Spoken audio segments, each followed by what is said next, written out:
السلام علیکم لسنرز، آئیے جرم و سزا پر مبنی ایم اے راحت کی کہانی لگن کی تیسری اور آخری قسط سنتے ہیں۔ ہاشم، کیا بدتمیزی کر رہا ہے تو؟ پیچھے ہٹ ورنہ اتنی زور کا تھپڑ لگاؤں گی کہ یاد رکھے گا زندگی بھر۔ میں کہتی ہوں پیچھے ہٹ جا، زاہدہ بیگم نے غراتی ہوئی آواز میں کہا، اور ہاشم خونی نگاہوں سے مسعود کو دیکھتا ہوا پیچھے ہٹ گیا۔ نادیہ اور شمائل پاس ہی کھڑی یہ سارا منظر دیکھ رہی تھیں۔ نادیہ نے کہا، آؤ مسعود، ہم اس کمرے کے پاس چلتے ہیں جہاں ڈیڈی منتقل ہونے والے ہیں۔ شمائل، کیا کمرہ لے لیا گیا ہے؟ ہاں، کمرہ تو پہلے ہی لے لیا گیا تھا، چونکہ ہم لوگ راتوں کو یہیں رہتے ہیں۔ کچھ دیر کے بعد یوسف حمید کو سی سی یو سے کمرے میں منتقل کر دیا گیا۔ کوئی ڈاکٹری ہدایت کے ساتھ انہیں خاصی آزادی دے دی گئی تھی۔ بڑی ہمت کر کے نادیہ یوسف حمید کے پاس پہنچی۔ اسے دیکھ کر یوسف حمید کی آنکھیں حیرت سے پھیل گئی تھی۔ وہ دیر تک نادیہ کو دیکھتے رہے، پھر انہوں نے آنکھیں بند کر لیں۔ نادیہ ان کے پیروں کے پاس بیٹھ گئی۔ اس نے یوسف حمید کے دونوں پاؤں پکڑ لیے اور انہیں اپنی آنکھوں سے رگڑنے لگی۔ یوسف حمید نے پیروں کو ہلکی سی جنبش دی تھی۔ نادیہ آہستہ سے بولی، ڈیڈی، معافی مانگنے کی ہمت نہیں پڑ رہی ہے، ہو سکے تو معاف کر دیں۔ یوسف حمید نے آنکھیں کھول کر بیٹی کو دیکھتے رہے اور اس کے بعد دوبارہ آنکھیں بند کر لیں، لیکن ان پر کوئی برے اثرات مرتب نہیں ہوئے تھے۔ نادیہ ایک طرف جا بیٹھی۔ ڈاکٹروں نے یوسف حمید کا جائزہ لیا اور ان کی حالت کو مزید تسلی بخش قرار دیا۔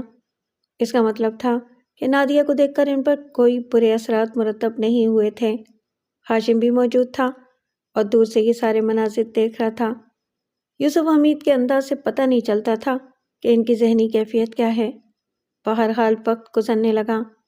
پہلا دن، دوسرا دن، تیسرا دن اور پھر چوتھا دن بھی گزر گیا۔ یوسف حمید بہت بہتر ہو گئے تھے، لیکن نادیہ جب بھی ان کے سامنے جاتی وہ آنکھیں بند کر لیتے تھے۔ وہ نادیہ سے اچھی طرح نہیں مل رہے تھے۔ بہرحال نادیہ گھر آ گئی۔ زاہدہ بیگم مسعود کی خاص طور سے نگرانی کر رہی تھیں اور اس کے ساتھ بہت اچھا سلوک کر رہی تھیں۔ شمائل بھی بہنوئی پر نثار ہو رہی تھی۔ مسعود اپنی کسی کیفیت کا اظہار نہیں کر رہا تھا۔ ادھر زاہدہ بیگم نے ہاشم سے کہا تھا، اگر اسے ذرہ برابر بھی نقصان پہنچا ہاشم، تو خدا کی قسم ماں بیٹے کا رشتہ ختم کر دوں گی میں۔ جو کچھ میں تیرے ساتھ سلوک کروں گی وہ تو سوچ بھی نہیں سکے گا۔ میرے جوتے کو غرض پڑی ہے اماں، جو میں یہ سب کچھ کروں؟ پاگل نہیں ہوں میں، لیکن مجھے اس کی صورت سے نفرت ہے۔ کچھ اور وقت گزرا اور اس کے بعد یوسف حمید کی اسپتال سے چھٹی ہو گئی۔ وہ گھر منتقل ہو گئے۔ وہ بہتر حالت میں تھے، البتہ انہوں نے ایک بار بھی نادیہ کو اپنے پاس نہیں بلایا تھا۔ زاہدہ بیگم نے ان سے کہا، یوسف، کیا کہتے ہو نادیہ کے بارے میں؟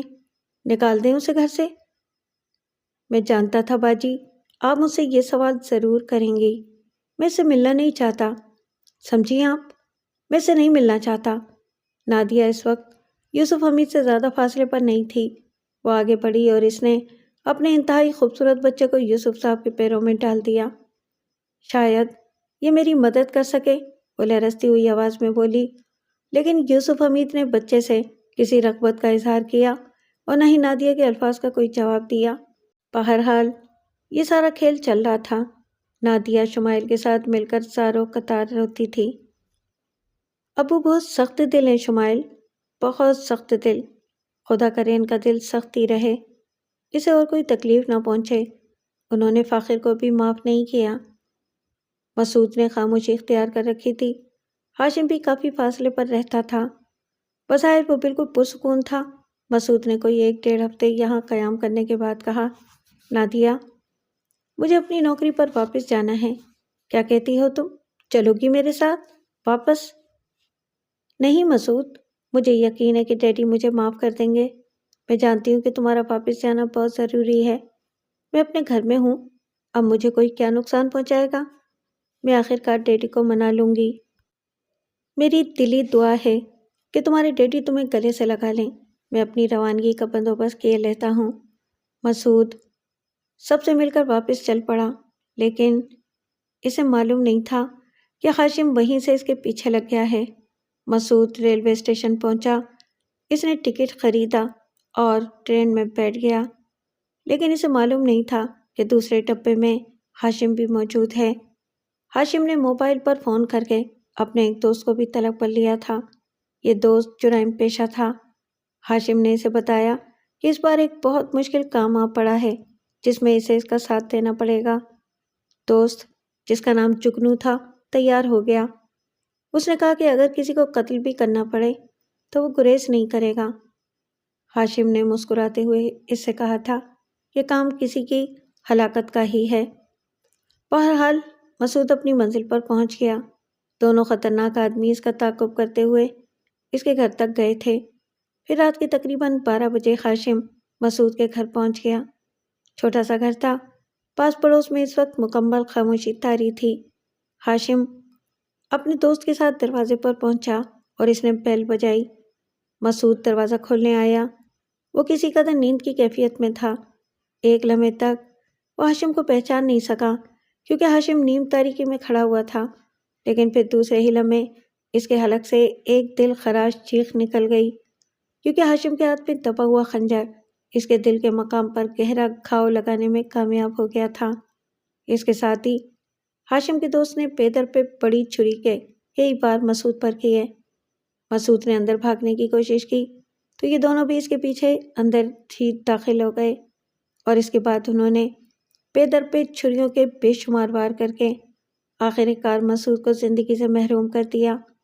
مسعود اپنی رہائش گاہ کے کھلے سے ہی میں زمین پر گرا پڑا تھا۔ ہاشم کا دوست واپس پلٹا اور اس نے دروازہ اندر سے بند کر دیا۔ ان لوگوں نے صورتحال کے لیے تمام مناسب بندوبست کر لیے تھے اور اس وقت ان کے بدن پر سیلوفین کے لباس موجود تھے جو خون سے رنگین ہو گئے تھے۔ انہوں نے بڑے اطمینان سے وہ لباس اتارے اور انہیں بڑی احتیاط کے ساتھ لپیٹ لیا۔ کوئی ایسا نشان نہیں چھوڑا تھا انہوں نے جس سے ان کی نشاندہی ہو سکے، اور اس کے بعد وہ پوری احتیاط کے ساتھ اپنے بارے میں ہر ثبوت مٹاتے ہوئے باہر نکل آئے اور رات کی تاریکی میں گم ہو گئے۔ ادھر نادیہ کے ساتھ سبھی لوگ خوش تھے۔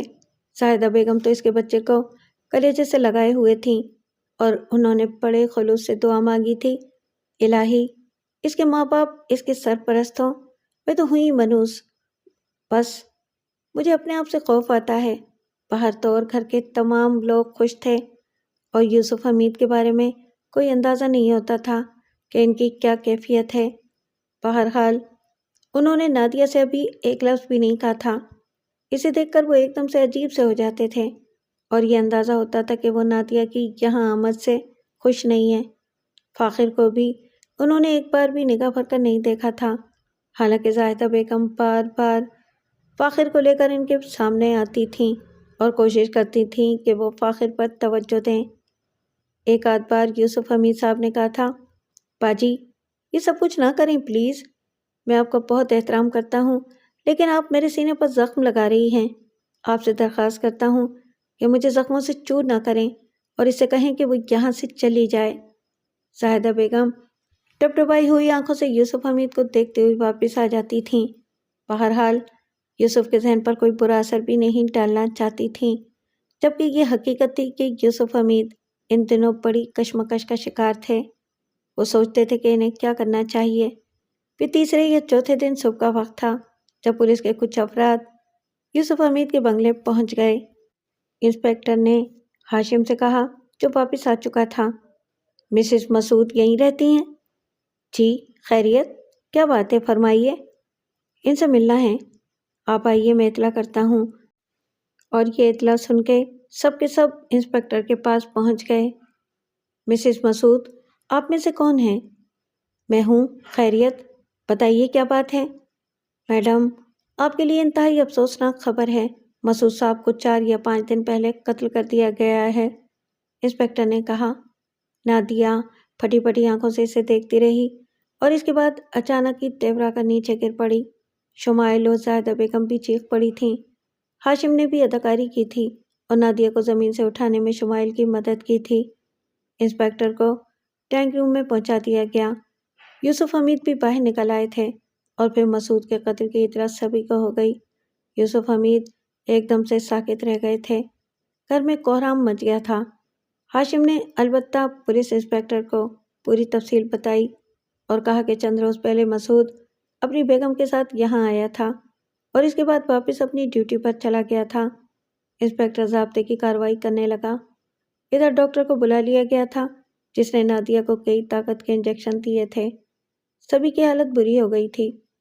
پولیس انسپکٹر دوسرے شہر سے پولیس پارٹی کے ساتھ آیا تھا۔ اس نے پوری تفصیل سن کر رپورٹ ترتیب دی تھی لیکن کسی نتیجے پر پہنچ نہیں سکا تھا۔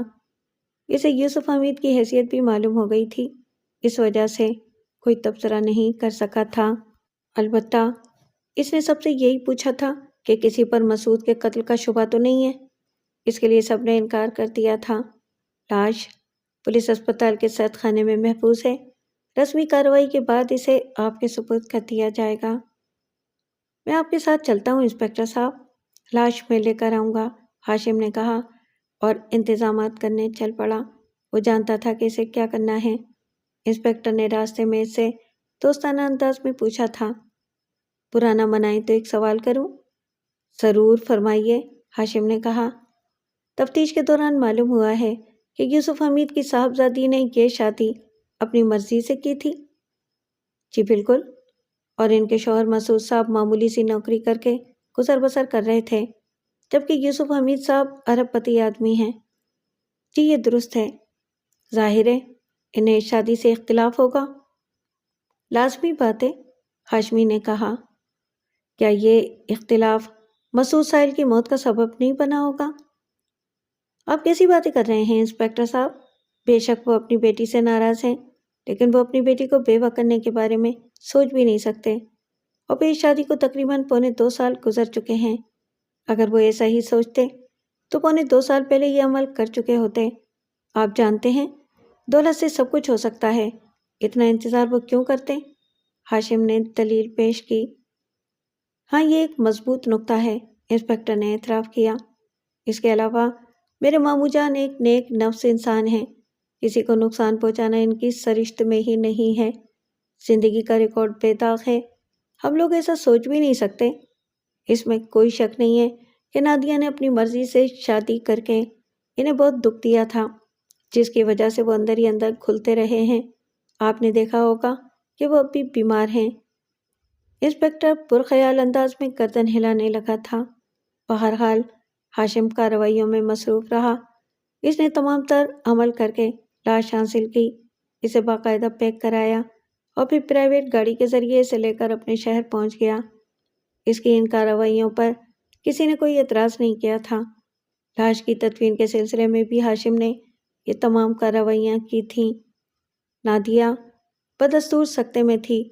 اس نے مسعود کا آخری دیدار بھی نہیں کیا تھا، بس وہ پھٹی پھٹی آنکھوں سے خلا کو گھورتی رہتی تھی۔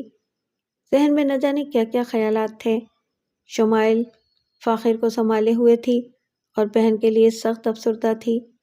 اگر فاخر کی ذمہ داری اس کے کندھوں پر نہ ہوتی تو شاید وہ بھی نادیہ ہی کی طرح ساکت ہو جاتی، لیکن فاخر اس سے بہت ہل گیا تھا اور شمائل ہی کے پاس رہتا تھا۔ یوسف حمید بھی صاحب فراج تھے اور اس عالیشان کوٹھی پر بدترین شوقداری تھا۔ زاہدہ بیگم تھی جو پورے گھر کی نگرانی کر رہی تھیں، اور یا پھر ملازموں کی فوج تھی۔ تدفین ہو گئی اور ہاشم خود بھی افسردگی کا رنگ اختیار کر کے بیٹھ گیا۔ زاہدہ بیگم کو اپنے بیٹے پر کوئی شبہ نہیں تھا۔ ہاشم ماں کے سامنے بھی افسردگی کا اظہار ہی کرتا رہتا تھا، البتہ اس سلسلے میں اس نے کوئی بات نہیں کہی تھی۔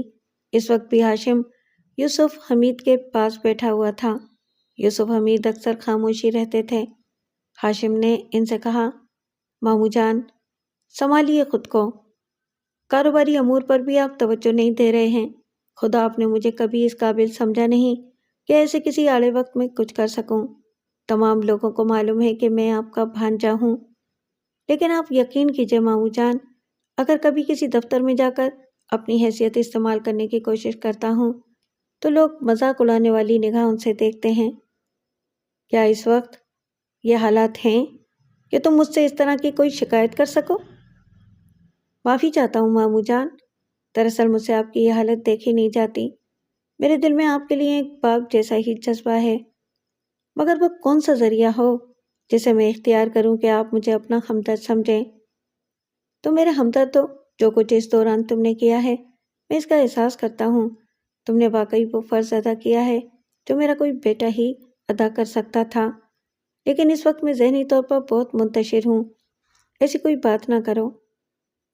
آپ بالکل بے فکر رہیں ماموں جان، میں آپ کے حکم سے ذرہ برابر انحراف نہیں کروں گا، ہاشم نے نیاز مندی سے کہا۔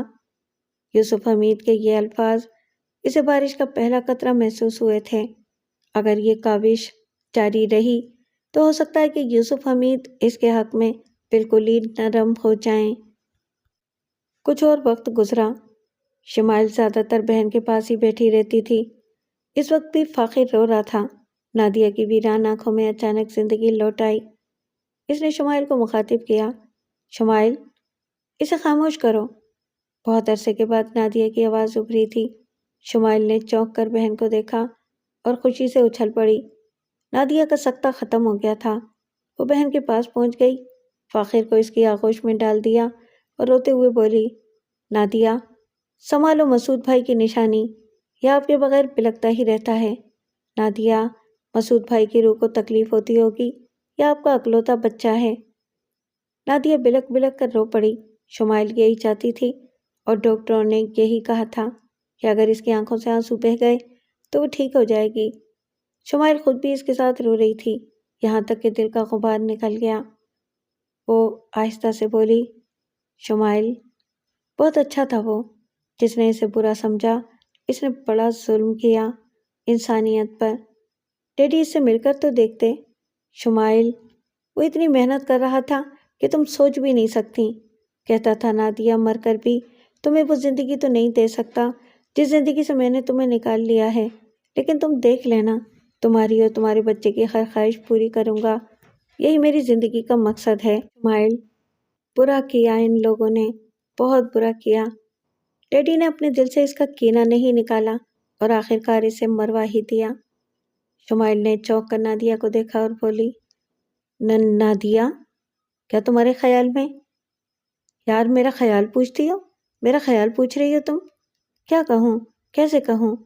کاش ڈیڈی ایک چھوٹا سا تحفہ مجھے دے دیتے، میں ان کے اس انعام کے ساتھ زندگی کی آخری سانس تک گزار دیتی۔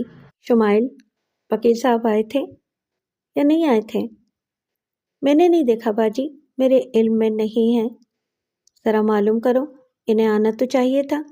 میں فراز صدیقی صاحب سے درخواست کروں گی کہ وہ میرے شوہر کی موت کی صحیح تحقیقات کرائیں۔ میں بات کرتی ہوں ان سے۔ اس دوران میری ان سے کبھی ملاقات نہیں ہوئی۔ فراز صدیقی کے بارے میں معلومات حاصل کی گئیں تو پتہ چلا کہ وہ 7 مہینے سے ملک سے باہر ہیں اور ان کے بارے میں پتہ نہیں ہے کہ اس وقت وہ کہاں ہیں۔ دونوں بہنیں خاموش ہو گئی تھیں۔ نادیہ اکثر مسعود کے بارے میں بتاتی رہتی تھی کہ کس طرح انہوں نے زندگی کے یہ دن گزارے، اور پھر ایک دن دونوں بہنیں یوسف حمید کے کمرے کے سامنے سے گزر رہی تھیں کہ اندر سے ہاشم اور یوسف حمید کی باتیں کرنے کی آواز ابھری۔ یہ وہی جگہ تھی جہاں سے کئی بار شمائل نے یوسف حمید اور ہاشم کے درمیان ہونے والی گفتگو سنی تھی۔ اس وقت بھی دونوں کا لہجہ کچھ تیز تیز تھا۔ کیا بکواس کر رہے ہو تم؟ کیا بھونک رہے ہو؟ اپنی اوقات دیکھی ہے؟ نکمے زمانے بھر کے! تم اچھی طرح جانتے ہو کہ میں اپنی محنت سے کمائی ہوئی دولت کسی نکمے آدمی کے سپرد نہیں کر سکتا۔ دولت ماموں جان، دولت کے آگے پیچھے بھی کچھ ہوتا ہے، رشتے، ناطے، محبتیں۔ آپ نے بڑی بیٹی کے لیے کیا کر لیا؟ اس نے اپنی مرضی سے شادی کر کے آپ کو زمانے بھر میں رسوا کر دیا۔ آپ خاموش ہو کر بیٹھ گئے۔ کیا بگاڑ لیا آپ نے مسعود کا؟ ماموں جان، بہت عرصے سے صبر کر رہا ہوں، آج مجبور ہو کر آپ کے سامنے زبان کھولی ہے۔ عمر گزر رہی ہے میری، آخر کہیں نہ کہیں تو شمائل کی شادی کریں گے۔ اس میں کوئی شک نہیں ہے کہ اگر آپ چاہتے تو مسعود کو اپنی کسی فرم میں کسی حیثیت سے لگا دیتے۔ اربوں روپیہ ہے آپ کے پاس، کیا کریں گے آپ اس کا؟ ایک انسان کی زندگی تو نہ جاتی، جی لیتا وہ بھی، لیکن آپ نے مجھے گناہ گار کر دیا ماموں جان، اب صبر نہیں کر سکتا۔ شمائل سے میری شادی کر دیجیے، میں آپ کی تمام جائیداد کو ایک نگراں کی حیثیت سے سنبھال لوں گا۔ آپ کا ہر فیصلہ مجھے قبول ہوگا، مجھ سے زیادہ مستحق اور کوئی نہیں ہے۔ میری ماں نے آپ کو اولاد کی طرح پالا ہے، کیا آپ اپنی بہن کی اولاد کو اولاد کا درجہ نہیں دے سکتے؟ میں کیا کر سکتا ہوں اور کیا نہیں کر سکتا، یہ بکواس کرنے کا حق تجھے نہیں ہے ہاشم۔ ہے ماموں جان، ہے۔ بزرگ یہی کہتے چلے آئے ہیں کہ جب گیت سیدھی انگلیوں سے نہ نکلے تو انگلیاں ٹیڑھی کر لو۔ بزرگوں کا کہا غلط تو نہیں ہو سکتا۔ کیا مطلب ہے تیرا؟ ماموں جان، مسعود کو میں نے آپ کے حکم سے قتل کرایا ہے، میں خود بھی اس کی ہلاکت میں شامل تھا، میں نے اپنے ہاتھوں سے اسے چھریاں اور خنجر مارا ہے، یہ سب میں نے آپ کے حکم پر کیا ہے۔ کتے، کیوں بکواس کر رہا ہے؟ جی ماموں جان، یہ کھیل میں نے ہی ختم کیا ہے، جب مسعود یہاں سے واپس گیا تو میں نے اس کا تعاقب کیا۔ آپ کو یاد ہوگا کہ ایک دن اور ایک رات میں گھر پر نہیں تھا، میں اس کا پیچھا کر رہا تھا اور پھر میں نے سارا انتظام کر کے اسے قتل کیا۔ مجھے کیا ضرورت تھی ماموں جان؟ آپ ہی نے مجھے یہ حکم دیا تھا، یاد ہے نا آپ کو؟ اور آپ یقین کیجئے میں نے زندگی اس وقت تک کے لیے خود پر حرام کر لی تھی، جب تک کہ مجھے مسعود نہ مل جائے۔ بہرحال تقدیر نے مجھے سرخرو کیا۔ جھوٹ، تو بکواس کر رہا ہے۔ آپ نے کہا تھا ماموں جان کہ ہلاک کر دو ان دونوں کو، چھین لو ان سے ان کی زندگی، جو کچھ میں نے کیا صرف آپ ہی کے حکم پر کیا ہے۔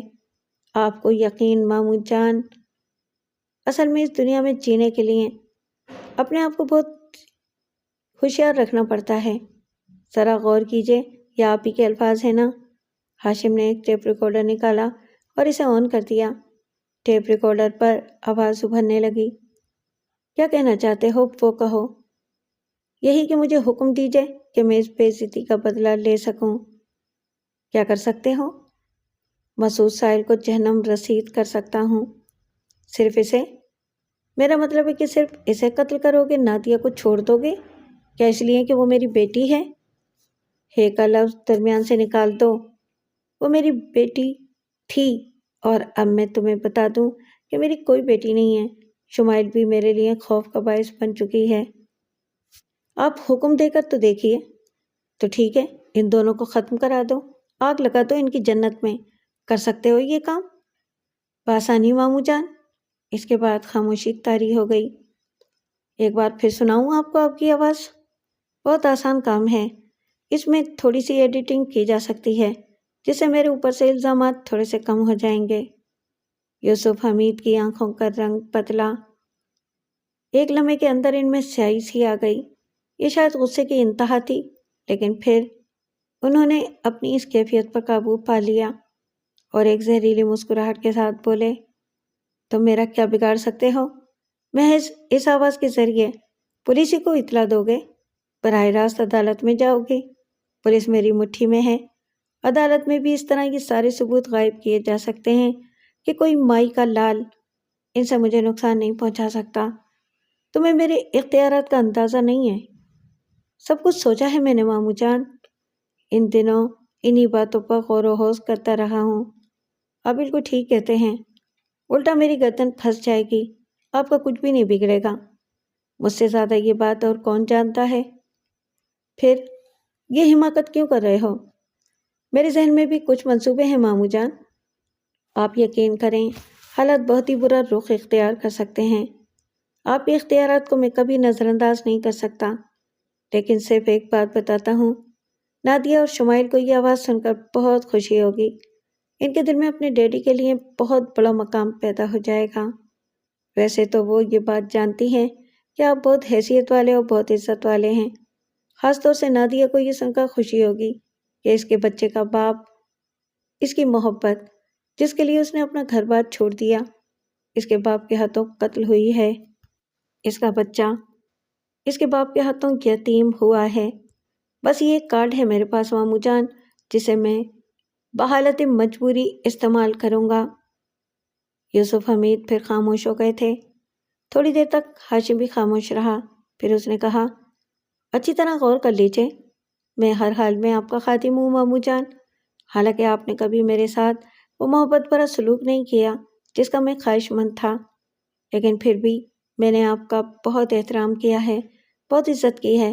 کبھی کبھی آپ کی لاپرواہی یا بے رخی سے دل دکھتا ضرور تھا، لیکن میں ان خیالات کو دل سے نکال دیتا تھا۔ کیا کروں بتائیے آپ؟ میں بھی ایک مقام چاہتا ہوں آپ کے اس گھر میں، آپ کی زندگی میں۔ اور ایک بات آپ ذہن نشین کر لیجئے، یہ میری پہلی اور آخری گستاخی ہے۔ جب تک زندہ رہوں گا آپ سے کوئی گستاخی نہیں کروں گا۔ یہی سب کچھ کر کے میں بہت شرمندہ ہوں، لیکن ہر انسان اپنا مستقبل بنانا چاہتا ہے۔ اجازت؟ غور کر لیجئے گا، میں آپ کی طرف سے اپنی تقدیر کا فیصلہ سننے کا انتظار کروں گا۔ یہ کہہ کر ہاشم باہر نکل گیا۔ نادیہ اور شمائل کی آنکھیں خوف سے پھیل گئی تھیں۔ شمائل نے لرزتی ہوئی نادیہ کا ہاتھ پکڑا تو اس کا ہاتھ سرد ہو رہا تھا اور چہرے پر سفیدی پھیل گئی تھی۔ شمائل نے اسے بھرپور سہارا دیا اور اس کا بازو گردن میں ڈال کر اسے آہستہ آہستہ چلاتی ہوئی کمرے میں آ گئی۔ اس کے چہرے پر دکھ کے آثار تھے، لیکن نادیہ کو دیکھ کر تو یوں محسوس ہوتا تھا جیسے اس کی بینائی گم ہو گئی ہو۔ وہ خلا میں آنکھیں پھاڑ پھاڑ کر دیکھ رہی تھی۔ کمرے میں لا کر شمائل نے اسے ایک کرسی پر بٹھایا تو وہ بے جان سی ہو کر بیٹھ گئی۔ اس کے ہونٹ آہستہ آہستہ لرز رہے تھے، ان سے کوئی مدھم مدھم سی آواز نکل رہی تھی۔ شمائل گھٹنوں کے بل اس کے سامنے بیٹھ گئی۔ نادیہ، خود کو سنبھالو، نادیہ پلیز خود کو سنبھالو۔ تو میرے مسعود کے قاتل ڈیڈی ہیں شمائل، مسعود کے قاتل ڈیڈی ہیں؟ نادیہ کی سرسراتی ہوئی آواز ابھری۔ شمائل خود بھی بے حواس ہو رہی تھی۔ اسے یقین نہیں آ رہا تھا کہ یوسف حمید اس حد تک جا سکتے ہیں۔ یہ تو بہت ہی برا کیا تھا انہوں نے۔ ٹیپ ریکارڈر کی گفتگو دونوں ہی نے سنی تھی اور یوسف حمید کی آواز صاف پہچان لی تھی۔ میرے ڈیڈی نے اتنی بے دردی سے میرے مسعود کو قتل کرا دیا؟ کتنا اچھا شاعر تھا وہ، کتنے اچھے خیالات کا مالک تھا۔ ارے میں تمہیں کیا بتاؤں شمائل، وہ بے حد لاؤبالی تھا۔ اس کی اپنی زندگی بالکل مختلف تھی، وہ بہت ہی عجیب تھا۔ کیا بتاؤں میں تجھے، بہت عجیب تھا وہ۔ نادیہ عجیب سے انداز میں ہنسنے لگی اور شمائل کے بدن میں جھرجھری سی آ گئی۔ ہنسنے کا یہ انداز احساس دلاتا تھا کہ نادیہ ذہنی طور پر مفلوج ہونے لگی ہے۔ وہ خود بھی رونے لگی۔ نادیہ نے اسے دیکھتے ہوئے کہا، نہیں، پاگل نہیں ہو رہی ہوں میں شمائل، میں تو حیران ہو رہی ہوں کہ لوگ اتنے بھی بے درد ہوتے ہیں، کمال ہے۔ اور اس کے بعد نادیہ اپنی جگہ سے اٹھ کھڑی ہوئی۔ میں تھوڑی دیر آرام کروں گی، تو یہ مت سمجھنا کہ میں پاگل ہو جاؤں گی۔ نہیں شمائل، میں پاگل نہیں ہوں گی، تو مجھے سوچنے دے، غور کرنے دے، مسعود کے ساتھ گزرے ہوئے ایک ایک لمحے کو یاد کرنے دے۔ ہائے، میری وجہ سے بیچارہ کتنی بے دردی سے مارا گیا۔ ہائے شمائل، مار دیا اسے، دیکھو وہ ہر کام میرے کہنے کے مطابق کر رہا تھا۔ شمائل نادیہ کی کیفیت دیکھ کر بہت افسردہ تھی۔ نادیہ ایک زندہ لاش کی شکل میں نظر آتی تھی۔ پھر 2-4 دن کے بعد اس کی کیفیت خاصی بہتر ہو گئی۔ وہ فاخر سے دور دور ہی رہتی تھی۔ شمائل نے فاخر کو پوری طرح سنبھال لیا تھا۔ کبھی کبھی نادیہ باہر بھی نکل جاتی تھی۔ پھر ایک دن یوسف حمید کی طبیعت کچھ ناساز تھی۔ ویسے بھی وہ جس کیفیت کا شکار تھے، اس کا اظہار کسی پر ہونے نہیں دیتے تھے۔ وہ اپنے کمرے میں صوفے پر نیم تراز آنکھیں بند کیے سوچ میں ڈوبے ہوئے تھے کہ نادیہ ان کے کمرے میں داخل ہوئی اور یوسف حمید آہٹ پر چونک کر اسے دیکھنے لگے۔ بہت عرصے کے بعد بھرپور نگاہ سے بیٹی کو دیکھا تھا۔ اس وقت اس کی جو کیفیت تھی، اسے دیکھ کر لرز گئے۔ نادیہ کے رخساروں کی ہڈیاں ابھر آئی تھیں، آنکھوں کے گرد ہلکے تھے، بال الجھے ہوئے تھے اور اس وقت وہ ایک عجیب سی نشے کی سی کیفیت میں تھی۔ یوسف حمید پہلو بدل کر رہ گئے۔ تبھی نادیہ کی آواز ابھری، ڈیڈی، ڈیڈی کچھ بات کریں گے مجھ سے؟ یوسف حمید نے نگاہیں اٹھا کر اسے دیکھا۔ نادیہ چند قدم آگے بڑھی، لیکن اس کے پاؤں لڑکھڑا رہے تھے۔ یوسف حمید اپنی جگہ سے اٹھ کھڑے ہوئے۔ انہوں نے نادیہ کو دیکھا اور بولے، آؤ بیٹھو۔ نہیں ڈیڈی، آپ بیٹھیے، کچھ باتیں کرنا چاہتی ہوں آپ سے۔ ڈیڈی، آپ نے بہت برا کیا، میں آپ کی بیٹی تھی، آپ کا ہر طرح سے حق تھا مجھ پر، مجھے ہلاک کر دیتے ڈیڈی۔ مسعود کی زندگی کیوں لے لی آپ نے؟ باپ بیٹیوں کو جہیز دیتے ہیں، آپ نے مجھے جہیز دے دیا۔ میں نے آپ سے کچھ نہیں لیا تھا، لیکن آپ کی دی ہوئی یہ موت جہیز سمجھ کر قبول کر لیتی ہوں۔ دل جب اجڑتے ہیں تو عرش ہل جاتا ہے۔ ڈیڈی، انتظار کیجیے گا ان ویرانیوں کا جو میرے دل سے نکل کر آپ تک پہنچ جائیں۔ آپ نے میرا مسعود مجھ سے چھین لیا ہے۔ میں اپنی یہ زندگی آپ کی انا کی نظر کر رہی ہوں۔ وہ لڑکھڑائی اور گھٹنوں کے بل بیٹھ گئی۔ اچانک ہی یوسف حمید کے ذہن میں ایک خیال آیا۔ وہ تیزی سے نادیہ کی طرف بڑھے، لیکن نادیہ آہستہ آہستہ زمین پر لیٹ گئی تھی۔ وہ دم توڑ رہی تھی۔ یوسف حمید پاگلوں کی طرح چیخے، کوئی ہے؟ کوئی ہے؟ اسے دیکھو، ارے اسے دیکھو، اس نے کیا کر لیا ہے؟ کوئی ہے؟ باہر سے لوگ دوڑ پڑے، کچھ ملازم، زاہدہ بیگم اور شمائل۔ وہ سب کے سب نادیہ پر جھک گئے، لیکن نادیہ دم توڑ چکی تھی۔ شمائل نے اپنے بال نوچ لیے، زاہدہ بیگم زاروں قطار رونے لگی اور یوسف حمید پر وحشت طاری ہو گئی۔ وہ پھٹی پھٹی آنکھوں سے ایک ایک کو دیکھ رہے تھے، پھر وہ زمین پر بیٹھتے چلے گئے۔ یہ مر گئی ہے؟ ارے یہ کون سی نئی بات ہے؟ میں نے تو اسے بہت پہلے مار دیا تھا۔ موت نے اسے تھوڑی سی مہلت دے دی تھی۔ چلو ٹھیک ہے، تب نہیں اب مر گئی۔ بہرحال اس کے بعد کارروائیاں ہوئیں۔ ڈاکٹروں نے بتایا کہ اس نے خودکشی کر لی ہے۔ یہ خبر اخبار کی زینت بن گئی کہ یوسف حمید کی وہ بیٹی جس نے اپنی مرضی سے شادی کر لی تھی، اپنی شوہر کی موت کے بعد زہر کھا کر مر گئی ہے۔ گھر کی فضا میں خوشی کا کوئی عنصر نہیں تھا۔ کبھی کبھی قدرت سب کچھ دے کر سب کچھ ہی چھین لیتی ہے۔ گھر میں جتنے افراد تھے سب کے سب دکھی تھے، سوائے ہاشم کے۔ بہرحال یوسف حمید پر بھی 10-15 دن تک شدید ذہنی خلجان طاری رہا۔ راتوں کو جاگتے رہتے تھے، اکثر کوٹھی کے لان پر ٹہلتے ہوئے نظر آتے تھے۔ پھر ایک دن وہ دفتر گئے اور انہوں نے اپنے وکیل کو طلب کر لیا۔ وکیل کو اندر بلا کر انہوں نے منع کر دیا کہ کوئی ان کے پاس نہ آئے۔ پھر انہوں نے وکیل سے کہا، میں اپنی وصیت لکھوانا چاہتا ہوں، تم اس کی ڈرافٹنگ کر لو اور اس کے بعد اسے باقاعدہ حیثیت دے دو۔ میں اپنی تمام جائیداد، ساری دولت، بینک بیلنس اپنے نواسے فاخر مسعود کے نام کرنا چاہتا ہوں۔ یہ بات وکیل صاحب جب تک میں زندہ ہوں راز رہے گی۔ میں اسے خود ہی افشا کر دوں تو دوسری بات ہے، لیکن آپ اسے ایک راز کی حیثیت سے رکھیں گے۔ آپ مطمئن رہیں یوسف حمید صاحب، بالکل مطمئن رہیں آپ۔ پھر یوسف حمید نے جائیداد کا 70% حصہ فاخر مسعود کے نام لکھ دیا تھا اور 30% شمائل کے نام۔ وکیل صاحب کو پوری تفصیل بتانے کے بعد یوسف حمید نے انہیں رخصت کر دیا تھا۔ پھر باقی ساری کارروائی ہوئی اور کسی کو پتہ بھی نہیں چل سکا کہ کیا ہو گیا ہے۔ ادھر شمائل انتقام کی آگ میں چل رہی تھی۔ یہ بات اس سے زیادہ بہتر اور کون جان سکتا تھا کہ اس کی بہن اور بہنوئی کے قاتل اس کے ڈیڈی اور یہ شخص ہاشم ہے۔ ڈیڈی بذات خود تو یہ عمل نہیں کر سکتے تھے، لیکن ہاشم کے بارے میں اسے پوری معلومات حاصل تھیں، اور ہاشم سے زیادہ نفرت اسے زندگی میں کسی سے نہیں تھی۔ پھر اس دن اسے نادیہ کی ایک الماری سے زہر کی وہ شیشی مل گئی جو نادیہ نے پتہ نہیں کہاں سے حاصل کی تھی۔ انتہائی قاتل زہر تھا، اور یہ بات ہر طرح سے ثابت ہو چکی تھی کہ نادیہ نے زہر کھا کر خودکشی کی ہے۔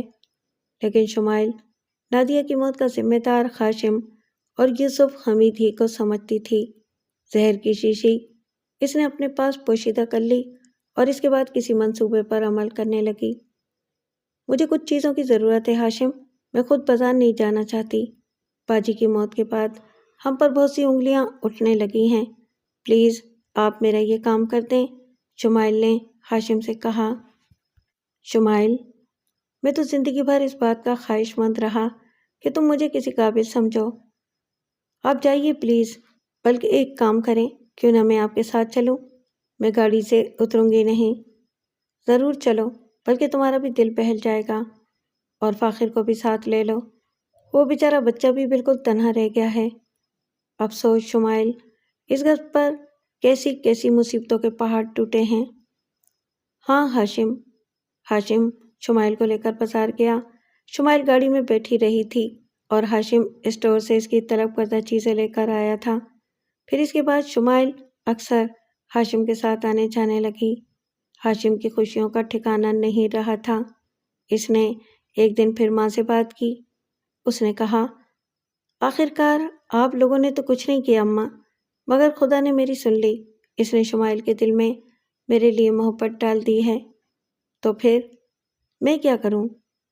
اماں، اب آپ سیدھی سیدھی ماموں جان سے باتیں کر لیں، اس گھر میں کچھ تو خوشیوں کا نشان آئے۔ ماموں جان سے یہ بھی کہتے ہیں کہ میں فاخر کو اپنی اولاد کی طرح پروان چڑھاؤں گا اور اسے کسی طرح کی تکلیف نہیں ہونے دوں گا۔ زاہدہ بیگم کو یقین تو نہیں آیا تھا، لیکن پھر بھی بڑی جھجکتی ہوئی یوسف حمید کے پاس پہنچی تھیں۔ جی باجی، مجھ سے کوئی کام ہے؟ ہاں، کچھ بات کرنا چاہتی ہوں تم سے یوسف، لیکن دیکھو، پوری زندگی ہم دونوں ایک دوسرے کے ساتھ رہے ہیں۔ میرا جو بھی مقام تمہارے دل میں ہے وہ اپنی جگہ، لیکن جو بات میں کرنے والی ہوں وہ کافی اہمیت کی حامل ہے۔ سوچ سمجھ کر اس کے بارے میں بات کرنا۔ جی باجی، فرمائیے، یوسف حمید نے کہا۔ شمائل کے بارے میں تم نے کیا سوچا ہے؟ کیا سوچوں باجی، جو کچھ ہو چکا ہے اس گھر میں، اس کے بعد کم سے کم اعلیٰ طبقے میں ہماری پوزیشن تو بالکل ہی خراب ہو گئی ہے۔ دنیا کے سامنے سب کچھ آ چکا ہے، کسی کو گھیر گھار کر لے آئیں تو بات دوسری ہے۔ اب بہت مشکل سے شمائل کے لیے کوئی اچھا رشتہ ملے گا۔ ہاشم میرے پاس آیا تھا، وہ بڑے اعتماد سے یہ بات کہہ رہا ہے کہ شمائل اس سے شادی کرنے پر آمادہ ہو جائے گی۔ پچھلے کچھ دنوں سے میں شمائل کے رویے میں بھی تبدیلی دیکھ رہی ہوں۔ وہ ہاشم کے ساتھ گھومنے پھرنے چلی جاتی ہے۔ ہاشم یہ بھی کہہ رہا تھا کہ وہ نادیہ کے بیٹے کو اپنی اولاد کی طرح پروان چڑھائے گا۔ دیکھو، میں یہ الفاظ کہتے ہوئے ڈر رہی تھی، جھجک رہی تھی، لیکن اس وقت میں ہاشم کی ماں نہیں بلکہ تمہاری ماں بن کے بات کر رہی ہوں۔ ہاشم، جو کچھ بھی ہے تمہارے سامنے ہے، دیکھ لو، اگر مناسب سمجھو تو یہ فیصلہ کر لو۔ میری طرف سے کوئی سفارش ہے اور نہ ہی مطالبہ۔ یوسف حمید کی آنکھوں سے آنسو ابل پڑے۔ وہ بولے، کچھ بھی تو نہیں دیا میں نے آپ کو زندگی بھر باجی، کیا نہیں کیا آپ نے میرے لیے؟ میری پرورش کی، میری بچیوں کو پروان چڑھایا، اسی میں زندگی گزری ہے آپ کی۔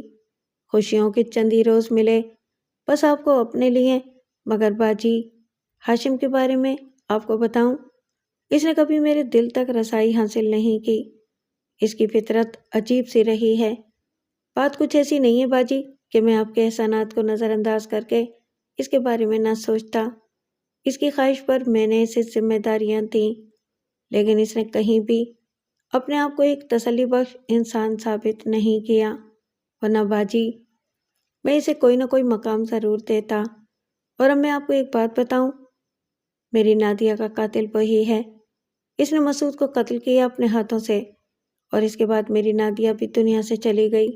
باجی، اس وقت جب نادیہ نے شادی کی تھی اور میں شدید غصے کے عالم میں تھا، میں نے ہاشم سے کہا کہ ان دونوں کو قتل کر دو، ان کی جنت برباد کر دو۔ ذرا بھی ٹھنڈے دل سے سوچتا تو یہ سمجھ لیتا کہ میں شدید غصے کے عالم میں ہوں، وہ نہ کرتا جو میں نے کہا۔ مگر باجی، وہ شروع ہی سے اس بات کا مخالف تھا کہ میں نے اپنے بیٹے کی جگہ نہیں دی اسے، اور اپنی کسی مل یا فیکٹری کا مالک نہیں بنایا۔ باجی، جب غصے کے عالم میں یہ الفاظ میں اس سے کہہ رہا تھا، اس نے چالاکی سے میرے یہ الفاظ ٹیپ کر لیے، اور اس کے بعد وہ مجھے بلیک میل کرنے پر تل گیا۔ اس نے مجھے کیسٹ سنا کر دھمکی دی کہ یہ آواز عدالت تک پہنچ سکتی ہے اور مجھے مسعود اور نادیہ کا قاتل قرار دیا جا سکتا ہے۔ باجی، میری بچی دنیا سے چلی گئی اور اس کے بعد مجھے اس کے لیے بلیک میل کیا جا رہا ہے۔ آپ بتائیے کہ کیا اسی صورت میں اس بات پر غور کر سکتا ہوں؟ اپنے دل پر ہاتھ رکھ کر بتائیے باجی۔ زاہدہ بیگم کی آنکھیں حیرت سے پھیلی ہوئی تھیں۔ انہوں نے سرسراتی ہوئی آواز میں کہا، ہاشم نے خود تم سے یہ بات کہی کہ اگر تم نے اس کی شادی شمائل سے نہ کی تو وہ ریکارڈ شدہ کیسٹ عدالت میں پیش کر دے گا؟ ہاں باجی، اس نے یہ الفاظ کہے، ابھی چند ہی روز پہلے کی بات ہے۔ خدا غارت کر دے اس کو، اس کتے کو یہ معلوم نہیں کہ پہلے تم میرے بیٹے ہو اور بعد میں وہ۔ میں دیکھوں گی اسے۔ مجھے کوئی فرق نہیں پڑتا باجی، 100 بار وہ عدالت میں یہ بات پیش کر دے۔ آپ کی دعا سے میں حالات سے نمٹنا جانتا ہوں۔ لیکن آپ خود مجھے یہ بتائیے کہ اس طرح کیا میرے دل میں اس کا کوئی مقام باقی رہے گا؟ دیکھوں گی اس کو، میں دیکھوں گی۔ یہ الفاظ ہاشم بھی سن رہا تھا۔ جب زاہدہ بیگم یوسف حمید کے کمرے میں گئی تھیں تو اسے اس بات کا شبہ ہو گیا تھا کہ وہ ان سے اسی کے بارے میں بات کریں گی، چنانچہ وہ فوراً ہی وہاں سے کھسک گیا تھا۔ بعد میں زاہدہ بیگم نے اسے اپنے کمرے میں بلایا اور ہاشم مسکراتا ہوا ان کے پاس پہنچ گیا۔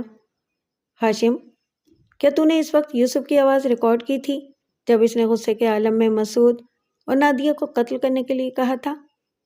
ہاں اماں، کی تھی۔ ہاشم، اس کے باوجود تو شمائل سے شادی کرنا چاہتا ہے؟ اپنے اپنے کارڈ ہوتے ہیں اماں، وہ الفاظ میرے لیے ایک کارڈ کی حیثیت رکھتے ہیں۔ ماموں جان اپنے آپ پر بہت نازا ہیں، کہتے ہیں کہ کوئی ان کا کچھ نہیں بگاڑ سکتا۔ ٹھیک ہے، ان کے تعلقات ہیں، لیکن یہ ہو سکتا ہے کہ ایک قاتل کی حیثیت سے انہیں معاف نہ کیا جائے اور ان کے تعلقات ان کے کام نہ آئیں۔ اور تو اسے پھانسی دلوا دے؟ ایک بات ذہن میں رکھنا ہاشم، پہلے بھی ایک دو بار میں تجھ سے کہہ چکی ہوں کہ تجھ سے پہلے میں نے اسے پالا ہے۔ آپ مجھے قتل کر دیں اماں، لیکن اتنا یاد رکھیں کہ ہر شخص کو حق حاصل ہے کہ وہ اپنا دفاع کرے۔ میں نے بھی بازی لگائی ہے اور جیتنا چاہتا ہوں۔ وہ کیسٹ تو مجھے دے دے۔ معافی چاہتا ہوں اماں، آپ ایسا کریں کہ ماموں جان کو شمائل سے میری شادی کرنے پر آمادہ کر دیں۔ شادی ہو جائے گی تو یہ ساری چیزیں خود بیکار ہو جائیں گی۔ میں انہیں کوئی نقصان تو نہیں پہنچانا چاہتا، مگر انہیں شادی پر آمادہ کرنا میری بھی ایک مجبوری ہے۔ زاہدہ بیگم کی ہر کوشش ناکام ہو چکی تھی۔ ہاشم نے انہیں وہ کیسٹ نہیں دیا۔ زاہدہ بیگم کے دل میں ہاشم کے لیے ایک نفرت کا احساس بیٹھ گیا تھا۔ وہ حقیقتاً اس بات سے بہت شرمندہ تھیں اور افسردہ بھی۔ کئی دن تک انہوں نے یوسف حمید کا سامنا بھی نہیں کیا۔ پھر ایک دن یوسف حمید نے خود ہی ان سے کہا، میں جانتا ہوں زاہدہ باجی کہ آپ کی مجھ سے کترائی کترائی رہتی ہیں، مجھے آپ سے کوئی شکایت نہیں ہے۔ بہرحال دیکھیے وقت کی آواز کیا ہوتی ہے۔ ہاشم کو وہ سب کچھ نہیں ملے گا جو وہ چور راستے سے حاصل کرنا چاہتا ہے۔ اسے کسی بھی راستے سے کچھ نہیں ملے گا، زاہدہ بیگم نے کہا۔ ادھر شمائل بھی حالات سے بے خبر نہیں تھی، وہ سب کچھ دیکھ اور سن رہی تھی، لیکن اسے اس بات کا اندازہ تھا کہ ہاشم لومڑی کی طرح چالاک ہے، کہیں بھی چوک ہوئی تو وہ مٹھی سے نکل جائے گا۔ ہاشم کے ساتھ اس کا انداز مسلسل بدل رہا تھا، اکثر وہ اس کے ساتھ سیر کرنے نکل جاتی تھی۔ ہاشم نے ایک بار اس سے خود بھی گفتگو کی، شمائل، پتہ نہیں میں اچھا انسان ہوں یا برا، یہ میں نہیں جانتا، لیکن اتنا اندازہ مجھے ضرور ہے کہ اگر برا بھی ہوں تو اتنا برا نہیں ہوں۔ شمائل، میں زندگی میں اپنا ایک مقام حاصل کرنا چاہتا ہوں، مگر ماموں جان مجھے پسند نہیں کرتے۔ شمائل، میں تمہارے ساتھ زندگی گزارنا چاہتا ہوں، مجھے بتاؤ اپنی اس خواہش کا میں کیا کروں؟ فیصلے وقت کے ہوتے ہیں ہاشم، اگر میری تقدیر تم سے منسلک ہے تو بھلا اسے کون روک سکتا ہے؟ ڈیڈی نے تو مسعود بھائی اور نادیہ کی شادی کی بھی شدت سے مخالفت کی تھی، لیکن فیصلہ وقت نے کیا۔ یہ الگ بات ہے کہ ان کی خوشیوں کی زندگی اتنی ہی تھی۔ تو مجھے صرف ایک بات کا جواب دے دو شمائل، ہاشم نے خوشی سے لرزتی ہوئی آواز میں کہا۔ ہاں بولو، اگر یہ بات تمہارے سامنے آئے تو کیا تم مجھے قبول کر لو گی؟ ہاں، شمائل نے جواب دیا اور ہاشم خوشی سے پاگل ہو گیا۔ پھر اس نے کہا، شمائل، ہر انسان اپنا ایک مقصد پانے کے بعد بالکل بدل جاتا ہے۔ تم دیکھنا، تمہیں خوش رکھنے کے لیے میں کیا کچھ نہیں کرتا۔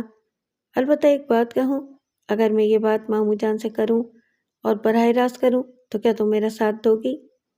ہاں، شمائل نے جواب دیا اور ہاشم حیران رہ گیا۔ شمائل اس طرح کھل کر اس کی خواہش کی حمایت کرے گی، اسے خواب میں بھی اس کا اندازہ نہیں تھا۔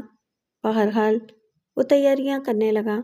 ماں کے بارے میں تو اسے اندازہ ہو گیا تھا کہ وہ اس سے نفرت کرتی تھی اور کبھی اس طرح کھل کر یوسف حمید سے بات نہیں کرے گی، لیکن شمائل کی آمادگی نے اسے بڑا حوصلہ دیا تھا اور آخرکار ایک دن وہ پورا منصوبہ بنا کر یوسف حمید کے کمرے میں پہنچ گیا۔ یوسف صاحب کی نفرت بھری نگاہوں نے اس کا استقبال کیا تھا۔ انہوں نے منہ بنا کر اسے دیکھا اور بولے، جی کیا چاہیے؟ آپ کی محبت ماموں جان، میں آپ کی اس نفرت کو محبت میں بدلنا چاہتا ہوں۔ وہ کیسے؟ آپ شمائل سے میری شادی کر دیں۔ مامو جان میں اتنا برا انسان نہیں ہوں۔ یہ بات شمائل نے بھی تسلیم کی ہے۔ انسان کبھی کبھی اپنی خواہشوں کی تکمیل نہ پا کر راستے سے بھٹک جاتا ہے۔ یوسف حمید شدید غصے میں آ گئے۔ انہوں نے ادھر ادھر دیکھا جیسے ہاشم پر حملہ کرنے کے لیے کچھ تلاش کر رہے ہوں، لیکن منصوبے کے مطابق اس وقت شمائل اندر داخل ہو گئی۔ یہ ٹھیک کہہ رہے ہیں ڈیڈی، شمائل نے سپاٹ لہجے میں کہا۔ یوسف حمید نے خونخوار نظروں سے شمائل کو دیکھا۔ کیا بکواس کر رہی ہو؟ جانتی ہو یہ کیا کہہ رہا ہے؟ ہاشم جو کچھ کہہ رہے ہیں میری مرضی معلوم کر کے کہہ رہے ہیں۔ آپ کی دولت آپ کو مبارک۔ میں بھی نادیہ کی کہانی دہرانے کو تیار ہوں۔ یوسف حمید کے پورے چہرے پر خونی خون نظر آنے لگا۔ وہ شدید غصے کے عالم میں بولے، یہ قاتل ہے۔ اس نے مسعود کو اپنے ہاتھوں سے قتل کیا ہے۔ وہ تو آپ بھی ہیں ڈیڈی، بلکہ آپ نے دوہرا قتل کیا ہے۔ مسعود بھائی اور نادیہ کا قتل، آپ نے ان دونوں کو اپنی انا پر قربان کر دیا ہے۔ تو بھی مجھے بلیک میل کرنا چاہتی ہے؟ تیار کر لو تم دونوں ایک اور کیسٹ تیار کر لو، چڑھوا دو مجھے پھانسی پر، میں خوشی سے موت قبول کر لوں گا۔ نہیں ڈیڈی، یہ ظلم آپ کر سکتے ہیں، ہم نہیں۔ کون سے کیسٹ کی بات کر رہے ہیں آپ؟ اسے پوچھو، مجھ سے زیادہ جانتی ہو تم اس کے بارے میں، پوچھو اس سے کہ مجھے بلیک میل کر رہا ہے کہ نہیں۔ کیوں ہاشم، کیسٹ کی کیا کہانی ہے؟ شمائل نے ہاشم کی طرف رک کر کے پوچھا۔ وہ شمائل، میں تمہیں سچ بتاؤں، نہ جانے کب سے میں مامو جان سے تمہارے بارے میں بات کرنا چاہتا تھا، بلکہ میں نے اشاروں کنایوں میں ان سے کہا بھی تھا کہ شمائل کے لیے مجھ سے بہتر اور کوئی نہیں ثابت ہو سکتا۔ انہوں نے ہمیشہ مجھے نفرت کی نگاہوں سے دیکھا۔ شمائل، میں انسان ہوں۔ مامو جان نے مجھے حکم دیا کہ میں نادیہ اور مسعود کو قتل کر دوں۔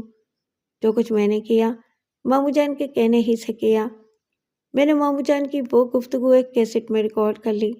شمائل، یہ سب کچھ بے شک غلط تھا، لیکن انسان تو میں بھی ہوں نا، برائی تو میرے اندر بھی جنم لے سکتی ہے نا۔ تو میرے سوا ڈیڈی سے کیا چاہتے ہو ہاشم، یہ بتاؤ، اور بلا تکلف بتاؤ۔ اگر تمہارے ذہن میں یہ خیال ہے کہ ڈیڈی کی دولت مجھے مل جائے گی اور میرے ذریعے تمہیں، تو یقین کرو کہ تمہاری طرف سے میں سارے دروازے بند کر لوں گی۔ میرے دل میں تمہارا کوئی مقام پیدا نہیں ہوگا۔ میں تھوکتی ہوں ڈیڈی کی دولت پر، جس کی وجہ سے میری بہن اور میرا بہنوئی زندگی ہار گئے۔ میرا ننھا سا فاخر ماں باپ سے محروم ہو گیا۔ بولو ہاشم، کیا چاہتے ہو تم؟ میں نادیہ ہوں اور نہ تم مسعود۔ ہم آسانی سے ڈیڈی سے شکست نہیں کھائیں گے۔ دیکھیں گے ڈیڈی ہمارا کیا بگاڑ لیتے ہیں۔ بتاؤ کیا چاہتے ہو تم؟ ہاشم نے ایک لمحے کے لیے سوچا۔ چالاک آدمی تھا۔ ایک لمحے کے اندر اس نے دل میں فیصلہ کیا کہ حالات چاہے کچھ بھی ہوں، یوسف حمید ایک بیٹی سے تو ہاتھ دھوئی بیٹھے ہیں، دوسری سے ہاتھ دھونا پسند نہیں کریں گے۔ جائیداد و دولت کہاں جاتی ہے؟ اس وقت نمبر بنا لینے میں کوئی حرج نہیں ہے۔ اس نے جذباتی چہرہ بنا کر کہا، نہیں شمائل نہیں، یہ دولت اور جائیداد تم سے زیادہ قیمتی نہیں ہے۔ میں تمہارے ساتھ ایک جھوپڑی میں بھی وقت گزار سکتا ہوں۔ ننھے فاخر کو میں اپنے سینے سے لگا کر پروان چڑھاؤں گا، خود محنت مزدوری کروں گا۔ اتنا ناکارہ اور نکما نہیں ہوں کہ تمہارے لیے ایک اچھی زندگی مہیا نہ کر سکوں۔ وہ کیسٹ کہاں ہیں؟ کہاں ہیں ہاشم؟ لاؤ اور ڈیڈی کا یہ خوف بھی دور کر دو۔ نہیں ڈیڈی، ہم دونوں آپ کو بلیک میل نہیں کرنا چاہتے۔ آپ کی دولت آپ کو مبارک۔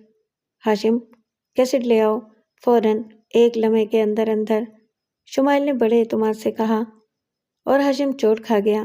وہ اپنے کمرے میں گیا اور کچھ لمحوں کے بعد وہ کیسٹ لے کر واپس آ گیا۔ لیجیے ڈیڈی، یہی کیسٹ ہے نا؟ ہم آپ کو بلیک میل نہیں کرنا چاہتے ڈیڈی۔ لیجیے یہ کیسٹ اپنے پاس رکھیے اور اپنے دل سے ہمارے لیے خوف نکال دیجیے، لیکن خدا را ہمیں اپنی دنیا آباد کرنے دیجیے۔ میں ہاشم کے ساتھ زندگی کی ساری خوشیاں سمیٹ لینا چاہتی ہوں، شمائل نے کہا، اور ہاشم کا ہاتھ پکڑ کر کمرے سے باہر نکل گئی۔ یوسف حمید پھٹی پھٹی آنکھوں سے دروازے کو دیکھتے رہے۔ کیسٹ ان کے ہاتھ میں تھا۔ شمائل نے جو کچھ کہا تھا وہ ان کے کانوں میں گونج رہا تھا، اور پھر وہ بری طرح نڈھال ہو گئے، اپنی جگہ سے اٹھے، کمرے کا دروازہ بند کیا اور اس کے بعد پھوٹ پھوٹ کر رونے لگے۔ زندگی انہیں چوٹ پر چوٹ دے رہی تھی۔ بیٹی دنیا سے چلی گئی، اس نے ان کی ضد کا ساتھ نہیں دیا اور زندگی ہی ختم کر لی۔ یوسف حمید کی زندگی میں اور تھا ہی کیا؟ بیوی کے انتقال کے بعد بچیوں کے لیے ہی جیے تھے۔ فطرت میں ایک ایسا احساس ضرور تھا کہ وہ اپنی دولت کسی اور کو نہ دیں، اور یہ بھی اس لیے تھا کہ اس دولت کے حصول کے لیے انہوں نے زندگی ہی تجدید تھی۔ اتنی محنت کی تھی کہ عام لوگ اتنی محنت نہیں کر سکتے تھے۔ جب بھی کہیں انہیں اس بات کا احساس ہوتا کہ کوئی ان کی دولت کی جانب بری نگاہ ڈال رہا ہے، ان کا خون کھولنے لگتا تھا، لیکن چوٹ پر چوٹ ہو رہی تھی۔ مسعود نے ان کی دولت کو ٹھکرا دیا تھا، نادیہ نے دنیا چھوڑ دی تھی، اور اب شمائل۔ نہ جانے کب تک وہ روتے رہے، پھر اس کے بعد آنسو خشک کر لیے۔ کچھ خیال آیا، ایک ٹیپ ریکارڈر پر اس کیسٹ پر ریکارڈ شدہ باتیں سنی۔ اصل کیسٹ ہی تھا۔ انہوں نے اسے ایک پیپر ویٹ سے چور چور کر دیا، اس کی ریل نکال کر ٹکڑے ٹکڑے کر دی، اور پھر اسے ایک لفافے میں ڈال کر محفوظ کر لیا۔ وہ اسے کہیں پھینکنا نہیں چاہتے تھے۔ بہت دیر تک وہ سوچتے رہے۔ شمائل اور ہاشم کا خیال ان کے دل میں تھا۔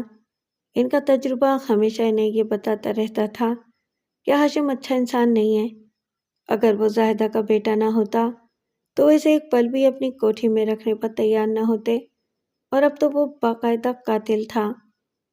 اس میں کوئی شک نہیں کہ مسعود کے قتل کی ہدایت خود یوسف حمید نے اسے دی تھی، لیکن وہ جذباتی لمحات تھے۔ بہت دیر تک سوچتے رہے۔ شمائل نے اگر ہاشم سے شادی کر لی تو اس کا مطلب ہے کہ ساری زندگی کی کمائی ہوئی دولت ہاشم کے قبضے میں چلی جائے گی۔ عزت تو خیر اب تھی ہی کہاں۔ جو کچھ ہو چکا تھا، اس کے بعد مزید اور کیا ہو سکتا تھا؟ وہ ڈھٹائی سے جی رہے تھے اور اس جینے کو جینا نہیں سمجھتے تھے۔ انہوں نے وہ تمام محفلیں ترک کر دی تھیں جن میں وہ ایک باعزت اور دولت مند شہری کی حیثیت سے شریک ہوا کرتے تھے۔ لوگ انہیں اب بھی اپنے ہاں بلایا کرتے تھے، لیکن ایک دو بار وہ ایسی پارٹیوں میں شریک ہوئے اور انہوں نے لوگوں کی کانا پھوسیاں اور اپنی طرف اشارے بازیاں دیکھیں۔ وہ کیا کہہ رہے ہیں یوسف حمید کو اچھی طرح معلوم تھا۔ ایسی صورت میں صرف زاہدہ بیگم ہی رہ جاتی تھیں جن کے سامنے دل کی بھڑاس نکال سکتے تھے۔ حالانکہ زاہدہ بیگم کے بارے میں انہیں اس بات کا اندازہ تھا کہ وہ ہاشم کی ماں ہیں۔ پتہ نہیں کس انداز میں سوچتی ہوں گی ان کے بارے میں۔ احسانات ہی احسانات تھے ان کے یوسف حمید پر۔ یوسف حمید زاہدہ بیگم کے کمرے میں پہنچے تو وہ ایک آرام کرسی میں دراز خلا میں گھور رہی تھیں۔ یوسف حمید کو دیکھ کر سیدھی ہو کر بیٹھ گئیں، پھر انہوں نے ان کے چہرے کی طرف دیکھا اور گھبرا کر کھڑی ہو گئیں۔ کیا ہو گیا یوسف؟ یوسف حمید ایک بار پھر بے اختیار ہو گئے، آگے بڑھے، اپنا سر زاہدہ بیگم کے کندھے پر رکھا اور ایک بار پھر پھوٹ پڑے۔ میرے بچے، میرے بیٹے، کیا ہوا؟ مجھے بتا دے میرے لال، کیا ہو گیا؟ یوسف حمید نے خود کو سنبھالا، پھر بولے، باجی، اس ہاشم نے میری زندگی برباد کر کے رکھ دی ہے۔ میری ضد نے میری بیٹی مجھ سے چھین لی۔ بہت کچھ سوچا تھا میں نے اپنی بچیوں کے بارے میں، جو کچھ میں کرنا چاہتا تھا باجی وہ کر نہیں سکا۔ آج زمانے بھر میں رسوا ہو گیا ہوں، کسی تقریب میں نہیں جاتا، صرف اس لیے کہ لوگ مجھ پر ہنسیں گے کہ دیکھو اس کی بیٹی نے اپنی مرضی سے شادی کی تھی اور پھر اس کے ظلم سے تنگ آ کر خودکشی کر لی۔ کتنا برا سلوک ہوا ہے میرے ساتھ باجی۔ ایک بات بتائیے، برا تو نہیں مانیں گے آپ؟ کیونکہ بہرحال آپ میری ماں ہیں تو ہاشم کی بھی ماں ہیں۔ مجھے بتائیں، کیا ہاشم اس قابل ہے کہ شمائل سے اس کی شادی کر دی جائے؟ ہرگز نہیں۔ کیوں؟ وہ دونوں شادی کر رہے ہیں۔ ہاشم نے کسی طرح شمائل کو بہلا پھسلا لیا ہے۔ شمائل میرے سامنے آنکھوں میں آنکھیں ڈال کر کہہ رہی ہے کہ وہ اس تاریخ کو دہرائے گی جو نادیہ نے رقم کی تھی۔ وہ دونوں یہ گھر چھوڑ دیں گے۔ باجی، پھر میں کس کے لیے جیوں گا؟ بتائیے، میں کس کے لیے جیوں گا باجی؟ کیا کروں میں؟ کیا کروں؟ زاہدہ بیگم کی آنکھیں سرخ ہو گئیں۔ انہوں نے کہا، حالانکہ یہ صرف قصے کہانیاں اور روایت ہے کہ ماں نے اپنے بیٹے کو قتل کر دیا، لیکن یوں لگتا ہے جیسے ہاشم کی موت میرے ہی ہاتھوں لکھی ہوئی ہے۔ ایسا ہرگز نہیں ہوگا، وہ شمائل کے قابل نہیں ہے، میں دیکھ لوں گی۔ نہیں باجی، میں اس قسم کا کوئی اور قدم نہیں چاہتا۔ آپ کو میری قسم ہے، ایسا کوئی قدم ہرگز نہ اٹھائیں۔ ایک بار پھر بدنامیاں ہمارے گھر کا رخ کریں گی۔ باجی یہ نہیں ہو سکتا، مگر مجھے بتائیے میں کیا کروں؟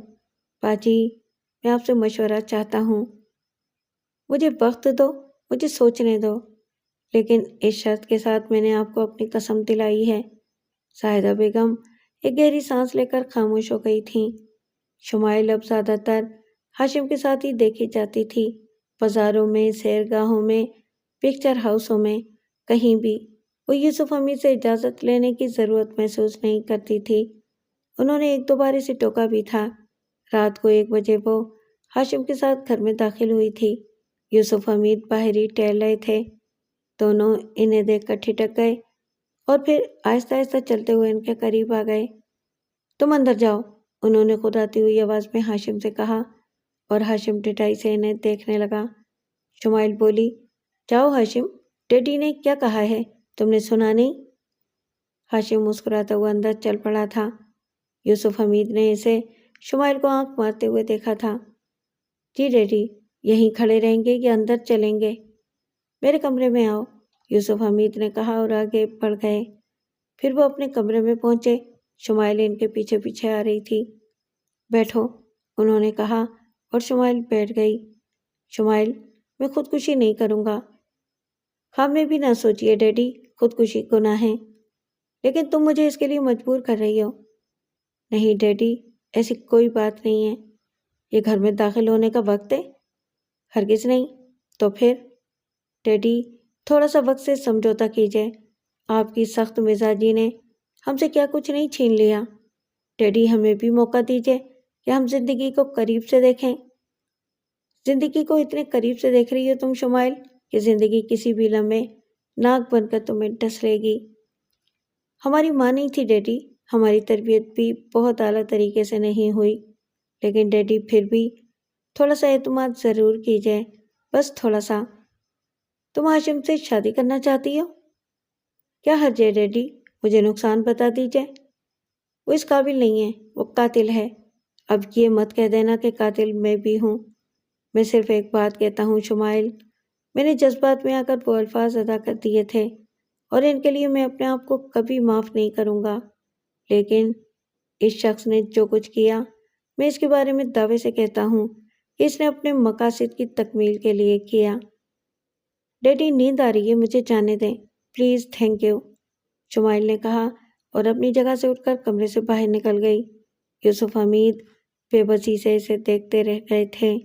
یوسف حمید نے اس بات پر غور نہیں کیا تھا کہ ان کے کمرے میں ایک جگہ ایسی ہے جہاں سے اس کمرے میں ہونے والی تمام گفتگو سے باہر والے واقف ہو جاتے ہیں۔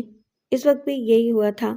یوسف حمید نے ہاشم کو سختی کے ساتھ اندر بھیج دیا تھا، لیکن ہاشم فوراً اس جگہ پہنچ گیا تھا جہاں سے وہ ان کے کمرے میں ہونے والی گفتگو سے واقف ہو سکتا تھا۔ پھر اس نے شمائل اور یوسف کے درمیان ہونے والی باتیں سنی اور اس کا رواں رواں خوش ہو گیا۔ خود غلط انسان تھا، اس لیے ہر طرف سے خدشے کا شکار رہتا تھا کہ ممکن ہے سامنے والا بھی اس سے فریب کر رہا ہو۔ ہر چند کے شمائل کے انداز سے اسے یہی احساس ہوتا تھا کہ شمائل اس سے مخلص نہیں ہے، لیکن وہ کہیں دھوکہ نہیں کھانا چاہتا تھا۔ سب سے بڑا تردد اسے کیسٹ واپس کر کے ہوا تھا۔ اپنی دانش میں اس سے بڑی جلد بازی ہوئی تھی۔ اول تو اسے سب سے پہلے اس کیسٹ کی کاپی کرا لینی چاہیے تھی۔ دوئم یہ کہ جب شمائل نے اسے کیسٹ مانگا تھا تو وہ کوئی بہانہ کر کے کہہ سکتا تھا کہ کیسٹ اس نے کہیں اور رکھا ہے، کل دے دے گا، لیکن غلطی ہو گئی تھی، وہ جذبات میں آ کر کیسٹ دے بیٹھا تھا۔ تاہم اس کے بعد سے اب تک وہ شمائل کی ایک ایک حرکت پر غور کر رہا تھا کہ شمائل اس کے ساتھ دھوکہ تو نہیں کر رہی۔ ابھی تک اسے ایسا کوئی شبہ نہیں ہو سکا تھا۔ شمائل اس کے زیادہ سے زیادہ قریب ہوتی جا رہی تھی۔ پہلے وہ کافی مشکوک تھا، لیکن اب اسے کافی اطمینان ہو گیا تھا، اور اس وقت اس نے یوسف اور شمائل کی جو باتیں سنی تھیں انہوں نے اسے کافی مطمئن کر دیا تھا۔ یہ محسوس کر کے کہ اب شمائل یوسف حمید کے کمرے سے نکلنے والی ہے، وہ جلدی سے اس جگہ سے ہٹ گیا اور پھرتی سے اپنے کمرے میں پہنچ گیا، لیکن کمرے میں داخل ہوتے ہی وہ چونک پڑا۔ زاہدہ بیگم ایک کرسی پر بیٹھی ہوئی تھیں۔ آپ اس وقت جاگ رہی ہیں؟ ہاں، فیصلہ نہیں کر پا رہی، زاہدہ بیگم نے کہا۔ آپ آرام کریں، رات کافی ہو گئی ہے۔ ہاشم سوچ رہا تھا کہ شمائل باپ کے کمرے سے نکل کر اس کے پاس نہ آئے۔ تجھ سے کچھ بات کرنی چاہتی ہوں، زاہدہ بیگم نے بدستور سرد لہجے میں کہا۔ چپ کر لینا اماں، مجھے نیند آ رہی ہے۔ اور میں کیا کروں جس کی نیند تو نے چھین لی ہے؟ اس کے علاوہ کچھ اور ہے آپ کے پاس کہنے کے لیے؟ میں سونا چاہتا ہوں۔ تو نے غور نہیں کیا ہاشم، اس چھت کے نیچے تو میرے حکم کے بغیر نہیں رہ سکتا۔ میرے ایک اشارے پر تجھے دھکے دے کر یہاں سے نکالا جا سکتا ہے۔ غور کر لے تھوڑا سا۔ یوسف مجھے ماں کا درجہ دیتا ہے اور تو میری اولاد ہے، صرف اس لیے وہ تجھے برداشت کرتا ہے۔ اگر میں تجھ سے ہاتھ اٹھا لوں اور اسے کہوں کہ یوسف اسے گھر سے نکال دے تو تجھے اندازہ ہے کہ کیا ہوگا؟ بڑی سنجیدہ بات تھی، واقعی ایسا ہو سکتا تھا اور فوری طور پر وہ کچھ نہیں کر سکتا تھا، زاہدہ بیگم نے کہا۔ اور میں نے یہ فیصلہ کر لیا ہے۔ کیا فیصلہ اماں؟ یہی کہ تجھے یہاں سے نکال دیا جائے اور تم میرے بغیر رہ لو گی۔ چلو چھوڑو، وہ بتاؤ جو تم مجھ سے چاہتی ہو۔ تجھے معلوم ہے یوسف کتنا پریشان ہے؟ وہ میرے پاس آ کر بچوں کی طرح بلک بلک کر رو رہا تھا۔ ایک بیٹی کھو چکا ہے، اب دوسری سے ہاتھ دھونا نہیں چاہتا۔ اب وہ حماقت کر رہے ہیں تو میں کیا کروں اماں؟ غور نہیں کر رہے ماموں جان؟ شمائل خوشی سے مجھ سے شادی کرنے پر تیار ہے۔ ماموں جان کو گھر داماد مل جائے گا، بیٹی پاس رہے گی، نواسا آرام سے مل جائے گا، کتنی آسانیاں حاصل ہوں گی انہیں۔ آخر کیا خرابی ہے مجھ میں؟ وہ صرف اپنی انا کے لیے رو رہے ہیں اماں، یہ ان کی ذاتی ہے۔ زبردستی شادی کرے گا تو شمائل سے، اس کے باپ کی مرضی کے بغیر؟ مجبوری ہے اماں، اب وقت بدل گیا ہے۔ تم مجھے سمجھانے کے بجائے یہ ساری باتیں ماموں جان کو سمجھاؤ۔ اب براہ کرم تم جاؤ اور جا کر آرام کرو، یا پھر میں باہر نکل جاتا ہوں۔ ہاشم یہ کہہ کر دروازے سے باہر نکل گیا۔ یہاں سے نکل کر وہ شمائل کے کمرے کے سامنے سے گزرا۔ شمائل کے کمرے میں نائٹ بلب روشن تھا، وہ سونے کے لیے لیٹ گئی تھی۔ تھوڑی دیر تک گھومنے پھرنے کے بعد جب وہ دوبارہ اپنے کمرے میں واپس آیا تو زاہدہ بیگم وہاں سے جا چکی تھیں۔ لباس وغیرہ تبدیل کرنے کے بعد وہ بستر پر لیٹ گیا اور سوچنے لگا کہ اب کیا کرنا چاہیے۔ نہ جانے کب تک وہ سوچوں میں ڈوبا رہا تھا۔ دوسرے دن اس وقت جب یوسف صاحب آفس چلے گئے، وہ شمائل کے کمرے پر پہنچ گیا۔ آ سکتا ہوں؟ اس نے کہا۔ آئیں ہاشم، شمائل نے کہا اور وہ اندر داخل ہو گیا۔ ناشتہ کر لیا؟ نہیں، میں نے بھی نہیں کیا۔ اس گھر کا سارا نظام بگڑ گیا ہے۔ پہلے ہر کام خوشی خوشی ایک دوسرے کے ساتھ ہوتا تھا، اب نہ ناشتہ، نہ لنچ، نہ ڈنر۔ وہ تو اگر ملازم نہ ہوں تو کچن میں بھی الو بولا کریں۔ ہاں، ہمارے گھر کو نظر لگ گئی، نادیہ بھی چلی گئی اور شمائل افسردگی سے خاموش ہو گئی۔ ناشتہ منگواؤں؟ منگوا لو، شمائل نے بیزاری سے کہا اور خاشم اٹھ کر باہر نکل گیا۔ نوکر سے ناشتے کے لیے کہہ کر وہ واپس آ گیا۔ رات کو ڈانٹ پڑی ہوگی، ہاشم نے کہا۔ وہی پرانی باتیں جو اب بری لگنے لگی ہیں، شمائل نے گہری سانس لے کر کہا۔ بتاؤ شمائل، کیا کریں اب؟ آپ بتائیں ہاشم، آپ مرد ہیں، مناسب فیصلہ آپ ہی کر سکیں گے، شمائل نے کہا۔ میرا فیصلہ مان لو گی؟ کوشش کروں گی۔ ہم کورٹ میرج کر لیتے ہیں، لیکن یہاں سے کہیں جائیں گے نہیں۔ ماموں جان کتنا ہی ظلم کریں ہم پر برداشت کریں گے، وہ ہمیں قتل تو نہیں کر دیں گے، آخرکار مان ہی جائیں گے۔ شمائل سوچ میں ڈوب گئی تھی۔ کیا سوچ رہی ہو؟ نتائج پر غور کر رہی ہوں۔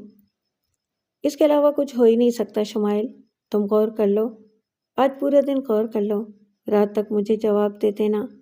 میں خود بھی بہت بڑا رسک لے رہا ہوں، ماموں جان کچھ بھی کر سکتے ہیں۔ میں رات تک بتا دوں گی، شمائل نے کہا۔ رات کو 10 بجے شمائل نے موبائل فون پر ہاشم سے رابطہ کیا۔ کہاں ہیں ہاشم؟ گھر نہیں آئے؟ بس آ رہا ہوں، ہاشم نے جواب دیا۔ آدھے گھنٹے کے بعد وہ شمائل کے کمرے پر پہنچ گیا۔ کتنا سناٹا ہے، کہاں اس گھر میں آدھی آدھی رات تک کہے گونجتے رہتے تھے۔ چلو چھوڑو، کھانا کھا لیا؟ ہاں، اور آپ نے؟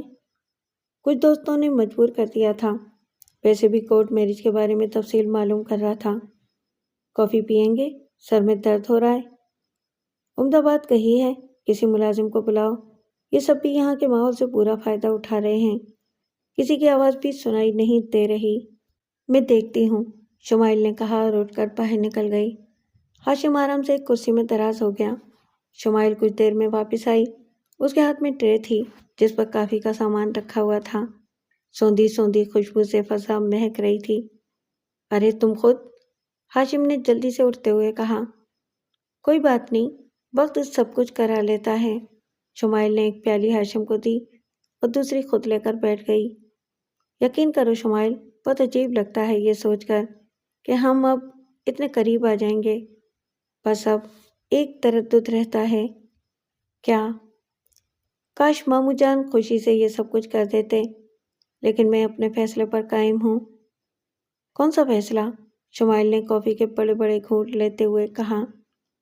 ہم یہاں سے کہیں نہیں جائیں گے، جو کچھ افتاد پڑے گی خوشی سے برداشت کریں گے۔ آخر کار ماموں جان پگھل ہی جائیں گے۔ شمائل نے ایک نگاہ سے دیکھا، پھر اپنی پیالی میں دوبارہ کافی ڈالنے لگی۔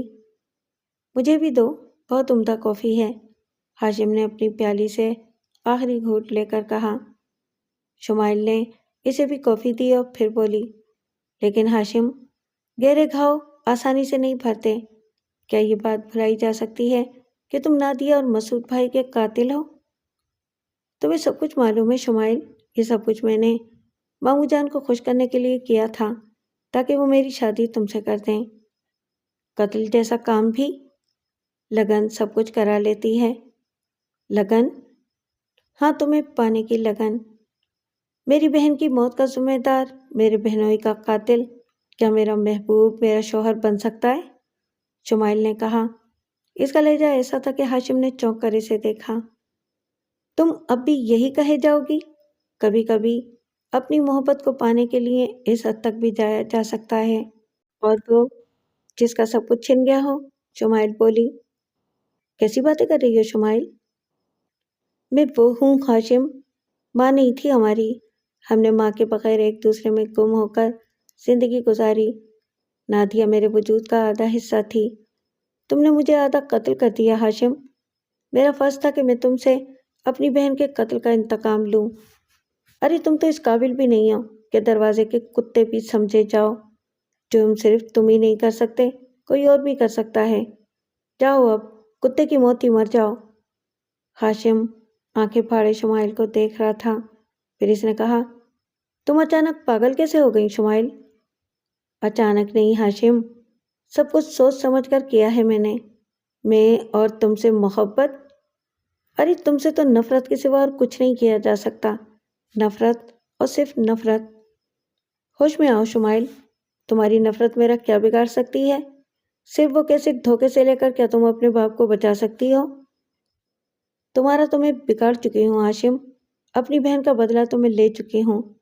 جس زہر سے نادیہ نے خودکشی کی تھی، اس کی بڑی مقدار تمہارے معدے میں جا چکی ہے، اس کافی کے ذریعے۔ ہیں؟ ہاشم چونک پڑا، وہ خود بڑی دیر سے اپنے سینے پر جلن محسوس کر رہا تھا۔ کیا بکواس بکواس۔ اس نے اٹھنے کی کوشش کی لیکن کھڑا نہیں ہو سکا، ہاتھ پیروں کی جان نکل رہی تھی۔ کوشش کی لیکن بول بھی نہیں سکا، زبان بند ہو گئی تھی۔ اس نے کچھ کہنے کی کوشش کی لیکن آواز نہیں نکل سکی، اور پھر وہ اوندے منہ زمین پر آ رہا۔ شمائل نے نفرت بھری نظروں سے اسے دیکھا اور پھر بولی، مسعود بھائی، نادیہ میری طرف سے انتقام کا یہ حق نذرانہ قبول کرو۔ اس کے بعد وہ بڑے اطمینان سے چلتی ہوئی یوسف حمید کے کمرے پر پہنچ گئی۔ دروازہ کھولا، یوسف ایک کرسی پر بیٹھے خلا میں گھور رہے تھے۔ اسے دیکھ کر انہوں نے نفرت سے منہ بنایا، لیکن شمائل نے ان کے قدموں میں بیٹھ کر ان کے پاؤں پکڑ لیے تھے۔ نہیں شمائل، ممکن ہی نہیں، کچھ بھی ہو جائے، چاہے مجھے جان دینی پڑے، میں یہ نہیں ہونے دوں گا، وہ روندے ہوئے لہجے میں بولے۔ اب تک جو گستاخیاں کی ہیں ڈیڈی، بس وہ معاف کر دیں۔ شمائل آپ کے قدموں کی دھول ہے، میں تو اپنی بہن کے قاتل سے انتقام لینے کے لیے اسے بے وقوف بنا رہی تھی۔ نادیہ اور میں مل کر مکمل ہوتے تھے۔ میں ادھوری جینا نہیں چاہتی تھی ڈیڈی۔ ہاشم کو میں نے کتے کی موت مار ڈالا ہے، شادی تو دور کی بات ہے، مجھے اس کے سائے سے بھی نفرت تھی۔ اس کی لاش کمرے میں پڑی ہے، آئیے کچھ کام کرنے ہیں، آئیے ڈیڈی پلیز۔ کیا کہہ رہی ہو شمائل؟ آئیے ڈیڈی، آئیے چل کر ذرا دیکھیے۔ یوسف حمید نے ہاشم کی لاش دیکھی، اس کا بدن اکڑ گیا تھا، چہرہ بے حد بھیانک ہو گیا تھا۔ میں نے اسے وہی زہر دیا ہے ڈیڈی جو نادیہ نے کھایا تھا، میں تو اسے بے وقوف بنا رہی تھی، پر آپ کی مرضی کے بغیر میں ایسا کوئی قدم اٹھا سکتی تھی؟ آپ یہاں رکیں، میں پھوپھی جان کو بلا کے لے آؤں، ان کے لیے یہ نظارہ غمناک ہوگا، لیکن مجبوری تھی، مجھے تو یہ کرنا ہی تھا۔ یوسف صاحب پتھرا گئے تھے۔ شمائل خود ہی زاہدہ بیگم کو بلا لائی، لیکن زاہدہ بیگم کا رد عمل حیرت ناک تھا۔ یہ مر گیا ہے پھوپھی جان، میں نے اسے زہر دیا ہے، یہ میری بہن اور بہنوئی کا قاتل تھا، آپ اس کی ماں ہیں، میرے جرم کو آپ بے شک معاف نہیں کر سکتی، لیکن میرے لیے یہ ضروری تھا۔ تم نے مجھ پر احسان کیا ہے شمائل، میں بھی یہی کرنا چاہتی تھی، لیکن میں بد نصیب ماں تھی اس لیے۔ زاہدہ بیگم نے روتے ہوئے کہا، ڈیڈی کچھ اور بدنامی اٹھانی پڑے گی آپ کو، پولیس کو اطلاع کر دیں تاکہ میں آپ کے سامنے اپنا جرم تسلیم کر لوں۔ نہیں شمائل، اسے زہر میں نے دیا ہے، پولیس کو میں یہ بیان دوں گی، بس یہی کفارہ ادا کر سکتی ہوں میں اس کا، کہ میں اس بدزن کی بد باطن کی ماں تھی، اس ناگ نے میرے بطن سے جنم لیا تھا۔ ہرگز نہیں پھوپھی جان، یہ فخر مجھے حاصل ہونا چاہیے۔ بیٹی، میری یوسف کی زندگی اب تم ہو، میرا کیا ہے، میں تو زندگی گزار چکی ہوں، تم اپنے باپ کا کلیجہ ٹھنڈا رکھو، اس کی خواہش کے مطابق شادی کرو، اور دونوں میں رد و قد ہوتی رہی۔ یوسف حمید نے بمشکل خود کو سنبھالا تھا، اچانک ان کی کرخت آواز ابھری، آپ دونوں خاموش ہونا پسند کریں گی؟ دونوں خاموش ہو گئیں۔ میری موجودگی کو بالکل نظر انداز کر دیا ہے آپ نے، سارے فیصلے آپ خود کریں گی، آئیے میرے ساتھ۔ ڈیڈی، میں اپنی بہن کی روح کے سامنے سرخرو ہونا چاہتی ہوں، شمائل نے روتے ہوئے کہا۔ سنا نہیں آپ دونوں نے؟ یوسف حمید نے ٹپٹ کر کہا اور دروازے کی طرف بڑھ گئے۔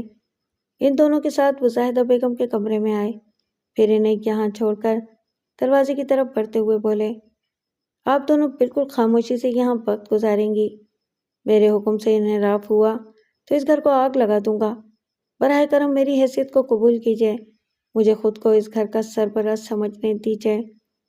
یوسف حمید ساری رات کیا کرتے رہے یہ کسی کو پتہ نہ چل سکا۔ صبح 5 بجے کے قریب انہوں نے دروازہ کھولا اور کہا، زاہدہ باجی، نماز کا وقت ہو گیا ہے، نماز پڑھ لیجیے، شمائل تم اپنے کمرے میں جاؤ۔ ناشتے کی میز پر انہوں نے شمائل اور زاہدہ بیگم سے کہا، ہاشم اپنے دوستوں کے ساتھ کہیں گیا ہے، وہ ملک سے باہر جانے کی تیاری کر رہا تھا، شاید چلا گیا، کسی کو بتا کر نہیں گیا۔ دوسری کچھ باتیں یوں ہیں کہ فاخر میری تمام دولت و جائیداد کے 70% کا مالک ہے، یہ وصیت میں بہت پہلے اپنے وکیل کے سپرد کر چکا ہوں، 30% حصہ شمائل کا ہے جو اسے شادی کے بعد مل جائے گا۔ میں شادی نہیں کروں گی، شمائل نے کہا۔ نہیں بیٹی، تمہاری شادی ہوگی، فاخر کو میں پروان چڑھاؤں گی، اللہ نے میری ڈیوٹی یہی لگائی ہے، زاہدہ بیگم نے کہا اور پھر زار و قطار روتی ہوئی بولی، یوسف، میرے ہاشم کو کفن تو دیا ہے، اسے قبر تو دی ہے، یا ہاں باجی ہاں، یوسف حمید نے کہا اور خود بھی پھوٹ پھوٹ کر رو پڑے۔